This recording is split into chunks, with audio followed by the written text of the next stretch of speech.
जालंधर की ये बेहद ही शॉकिंग सीसीटीवी तस्वीरें सामने आई हैं जो कि इस वक्त सोशल मीडिया पर काफ़ी तेज़ी से वायरल हो रही हैं। दरअसल इस वीडियो में बताया जा रहा है कि आज तड़के सुबह 3:50 की टाइमिंग्स बताई जा रही है जब शहर के कई इलाकों में जोरदार धमाके की आवाज़ सुनाई दी गई। जी हाँ, जिससे लोग सहम गए हैं। इस सोशल मीडिया पर वायरल हो रही वीडियो में जोरदार धमाके की आवाज़ भी सुनाई दे रही है। हालांकि पंजाब केसरी इस वीडियो की पुष्टि नहीं करता।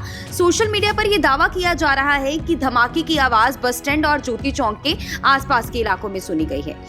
कई लोग नींद में थे लेकिन अचानक तेज आवाज से वे जाग उठे और सोशल मीडिया पर अब इस बारे में काफी चर्चा जो है वो हो रही है और वीडियो आग की तरह वायरल हो रहा है। फिलहाल प्रशासन या फिर पुलिस की ओर से इसके बारे में कोई भी आधिकारिक बयान अभी नहीं दिया गया है। ये आवाज किस वजह से थी इसके बारे में अभी कोई भी आधिकारिक बयान सामने नहीं आया है। कुछ लोग इसे मॉक ड्रिल, गैस पाइपलाइन या फिर इससे जुड़ी गड़बड़ी, आसमान में कोई भी गतिविधि से जोड़ रहे हैं। कहा जा रहा है कि स्थानीय प्रशासन और आपदा प्रबंधन टीम्स जो है वो मिलकर मामले की जांच कर रही हैं। जनता से अपील की गई है कि अफवाहों पर ध्यान ना दें और अगर किसी को कोई भी पुख्ता जानकारी हो तो नजदीकी पुलिस थाने में इसके बारे में सूचित करें।